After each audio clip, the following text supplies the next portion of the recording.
केवल परमार्थ का जिसने लक्ष्य दृढ़ कर रखा है वही सह सकता है। बाहर से डंडे की मार सह सकते हो, मन की मार नहीं सह सकते। बड़े बड़े वीरों को मन की मार ने विचलित कर दिया है। बाहर से जो अस्त्र शस्त्रों का प्रहार सह सकते हैं वो मन की मार नहीं सह पाए।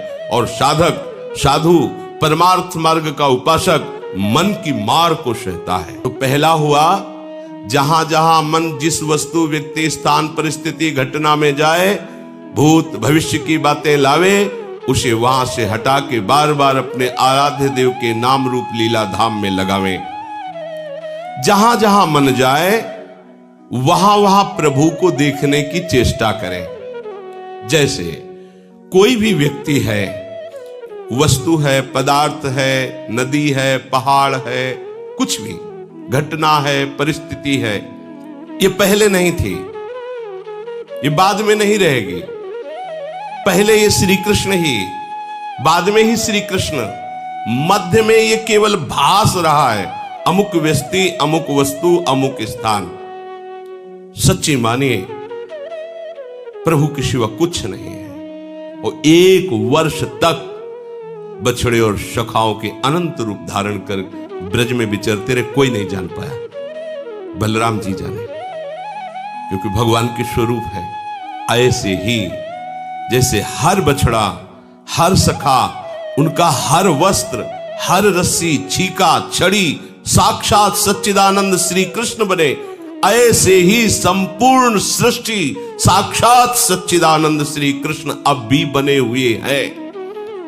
सत्ता में कोई भी नाम रूप अन्य नहीं है। ना सतो विद्यते भावो, ना भावो विद्यते सता। असत की सत्ता नहीं, सत का कभी अभाव नहीं। सच्चित आनंद घन प्रभु श्री कृष्ण, कभी अभाव नहीं, कहीं अभाव नहीं, कण कण में विराजमान। मन जहां जहां जो जो चिंतन करे वही भगवान का चिंतन करो।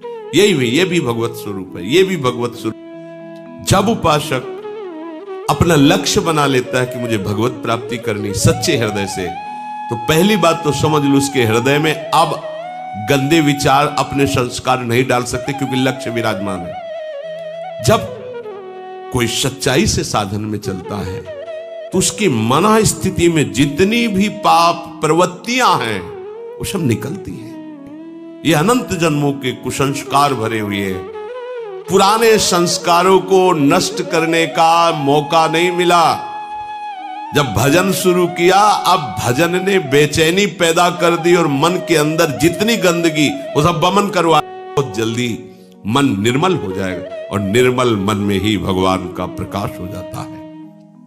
प्रभु के मार्ग में चलने वाले उपासक को बड़ा धैर्यवान होना चाहिए। समझना चाहिए कि मैं वही हूं, फिर ये वृत्ति क्यों आ गई, इतनी ममता क्यों आ रही है, इसका मतलब मुझे फंसाया जा रहा है। पर साधक समझ नहीं पाता। ऐसे विषय का चिंतन विषयवत स्वयं होता रहता है, ऐसे भागवतिक महापुरुष का चिंतन स्वयं होता रहता है। उठते बैठते, चलते फिरते, खाते पीते, सोते जागते, हर समय भगवत चिंतन श्रोता उसे चिंतन पकड़ लेता है। पर साधक को चाहिए कि प्रभु का चिंतन हठ पूर्वक, दृढ़ता पूर्वक करे।